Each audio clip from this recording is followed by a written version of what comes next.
I know, look at this face.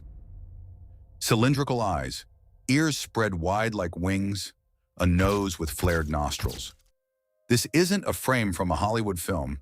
This is bronze. It's 3,000 years old, and it predates Rome by 1,000 years. In 1986, construction workers in China hit something in the ground. Inside, masks, statues, a bronze tree nearly 4 meters tall. The civilization that made all of this is not mentioned in a single Chinese historical text. Not one. And in 2026, researchers pulled an object from one of these pits that could not have been made by human hands of that era. This isn't a metaphor. This is a documented fact from a peer-reviewed scientific journal. This is Brain Horizon. We don't build mystery, we prove it. The official history of ancient China is the history of the Yellow River. That's where writing emerged. That's where the state was born. Sichuan province, by that account, was a dark backwater, a mountain basin cut off by ridges on every side. Sanxingdui destroys that version completely. Today we're not here to speculate about aliens. There's already plenty of that. We're going to look at specific numbers, specific researchers, specific facts. By the end of this video, you'll understand why scholars call Sanxingdui the greatest anomaly of the Bronze Age in Asia, and why that title is completely deserved. July 1986. Workers at a brick factory in Guanghan are digging. A shovel strikes something solid. At first, just old rocks. That was the assumption. It was a sacrificial chamber, 3,000 years old, contents untouched.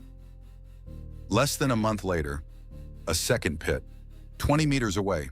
From both chambers, over 900 bronze, gold, and jade artifacts. Everything had been deliberately smashed, burned, and buried in strict order. Not hidden in a panic. Ritually destroyed and carefully interred. Here's what strikes me most about this story. The first discovery happened in 1929, when a local farmer found jade objects while digging a drainage ditch. 57 years passed before the world understood what that meant. Imagine your grandfather found a jade disc in his backyard. Everyone shrugged. Half a century later, it turned out there was a lost civilization underneath. That's exactly what happened here. In 2019, 33 years after the first pits, ground-penetrating radar revealed 6 more chambers nearby. Excavations from 2020 to 2022 recovered over 17,000 artifacts. That's not a typo. It's a documented fact from a peer-reviewed journal. Science Direct, 2025. Down arrow, that 1986 discovery was just the door. Behind it, an entire city. But here's the question archaeologists asked immediately. If this was a great civilization, how did they build what was found in those pits? Because the technology they used should not have existed. Not in this place, not at this time. Trainoachon, the bronze standing figure. Pit number 2, 1986. Height, 260.8 centimeters. Weight, approximately 180 kilograms. Stop for a second. 260 centimeters. That's nearly a meter taller than a standard doorway. And this is not a solid block of metal. It's a hollow bronze figure, assembled from multiple parts using sectional casting. The tallest and most complete bronze human statue surviving from the Bronze Age. Nowhere in the world, not Egypt, not Greece, not the ancient Near East, was anything comparable produced in the same period. Sectional casting requires precise knowledge of metal shrinkage during cooling. The craftsman has to calculate in advance exactly how much each component will contract and where to join the parts so they align. That level of engineering precision was not characteristic of an isolated mountain region in the 12th and 11th centuries BC. The same technological gap as finding a working clock with a chime mechanism in an isolated medieval village. Now, the bronze sacred tree number 1. Height, 396 centimeters. The largest single bronze artifact in the world. Not in China, in the world. When excavated, it was shattered into 2,479 fragments. Restoration took 10 years. Research presented at Yale University in November 2025 established that Sanxingdui's craftsmen simultaneously employed both major bronze working systems of the era, piece mold casting and fabrication. No other Bronze Age culture in China from the same period combined both. This was an independent metallurgical school, developed in isolation, with no visible contact with the civilization centers of the Yellow River Valley. Down arrow. Remember this number. It will come back and change everything you just heard. But the technology isn't the strangest part. There's something even harder to explain. The faces on these masks, they shouldn't exist. Nothing like them was ever made in ancient China, before or after. Arian, pause the video. Seriously, stop and look at this mask. What do you see? Fear? Power? Or something you don't have a word for? The largest mask from pit number 3, discovered in 2021, 71 centimeters tall, 131 centimeters wide, wider than the average person's shoulders. The face, eyes, and ears were cast separately, then soldered together. Traces of silk were found near the right eye, documented by Tianlong Zhao, chief curator of the Hong Kong Palace Museum. Now, the mask with protruding pupils, cylindrical eyes projecting 16 centimeters forward, ears spread like wings. Most people say, artistic exaggeration. I understand. I thought the same thing at first. But Professor Huo Wei of Sichuan University established that this mask almost certainly depicts Can Kong, the legendary first king of the Shu people. Ancient texts describe him in plain terms. He had vertical eyes, not a metaphor, a physical description of a specific person. That means the masks are not abstract art, they are portraits. Portraits of people the Shu themselves described as real ancestors with unusual physiology. No other bronze culture in China from the same period produced anything like them, and yet, not a single line of writing. An enormous, technologically sophisticated civilization, complete documentary silence. Down arrow, wait, there's more. And here the story takes a turn no one expected. We knew about the bronze, we knew about the gold, but in 2026, researchers pulled an object from one of the pits that shattered the last thing that seemed certain about Sanxingdui, their relationship with metal. 2026, Professor Li Haichao of Sichuan University publishes his findings in the journal Archaeological Research in Asia. The object, artifact K7QW-TIE-1, pit number 7, an axe-shaped object, length, approximately 20 centimeters, standing upright, pressed into the base of the eastern wall of the pit. X-ray fluorescence analysis, over 90% iron and 7.41% nickel. Wait, this matters. I want you to understand exactly this detail. During the Shang period, 12th to 11th centuries BC, iron smelting technology did not exist in China. The Iron Age in this region would not begin for several more centuries. Producing iron with these characteristics using the methods of that era was physically impossible.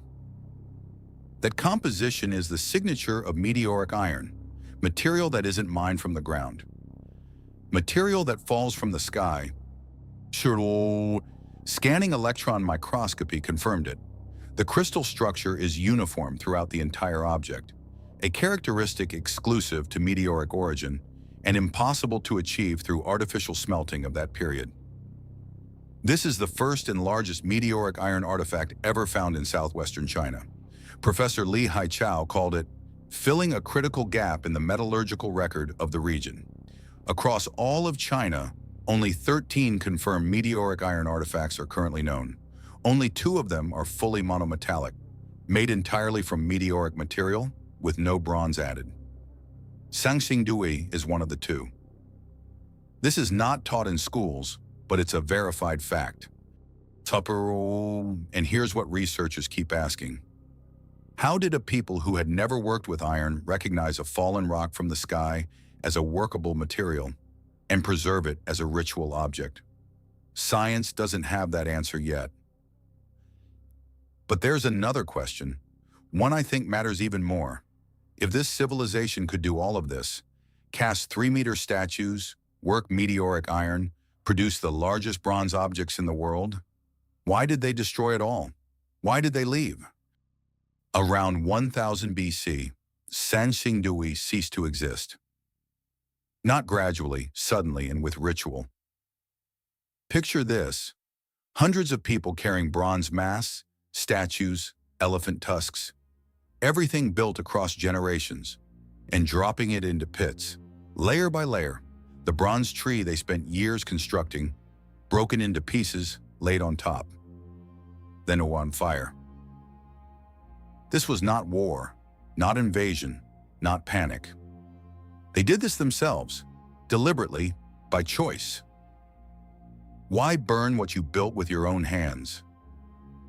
Researcher Nianian Fan of Sichuan University proposed an explanation grounded in geological data. In 1099 BC, ancient Zhou dynasty texts recorded an earthquake in Shanxi province. Analysis of the basin's terrain shows that landslides blocked the main river feeding the city, rerouting its flow. No water, no city. In 2001, archaeologists discovered the Jinsha site in Chengdu, 40 kilometers from Sanxingdui. The same masks, the same gold symbolism, the same artistic tradition, continuing almost without interruption. This was not a different people. This was the same people. After relocation, they didn't vanish, they left. And before leaving, they ritually closed everything they had built, like a period at the end of a sentence. Only this period weighed tons of bronze. Down arrow, then they built it all again, 40 kilometers away. Why? And here the final question emerges, the one I think is the most important. If all of this is true, why isn't Sanxingdui talked about as loudly as the pyramids? Here's the honest answer. No conspiracy required. Official Chinese historiography through the 20th century was built on the concept of a single center, the Yellow River as the sole cradle of civilization. This wasn't a lie. It was scientific inertia. When an entire system of historical interpretation is built around one model, a discovery that breaks that model simply doesn't fit the existing framework. I'm serious. Write it in the comments. Why do you think a country that takes pride in its history kept Sanxingdui out of mainstream textbooks for decades? I genuinely want to know what you think. Professor Huo Wei of Sichuan University put it directly.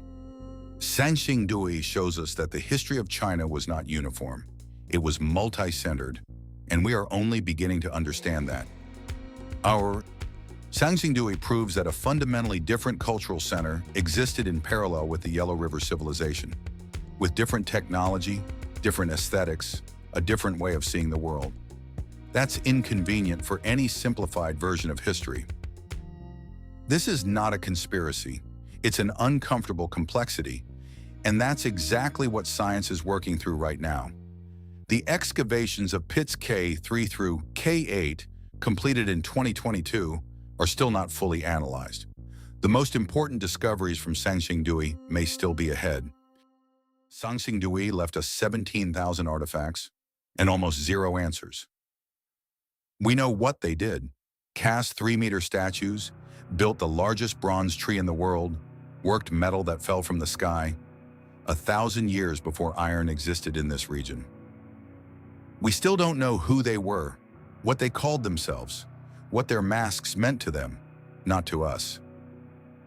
The name Sanxingdui is the name of the field where they were found, not the name they gave themselves. That name burned 3,000 years ago. 17,000 artifacts, 0 lines of writing. We know what they built. We don't know who they were. This isn't just a historical mystery. It's a reminder of how much of human history we haven't found yet. And here's the question I'll leave you with today. If one accidental shovel in 1986 rewrote the entire history of China, how many more civilizations are lying right now beneath our feet? Down arrow, this was Brain Horizon. Now you know what others don't. Until next time.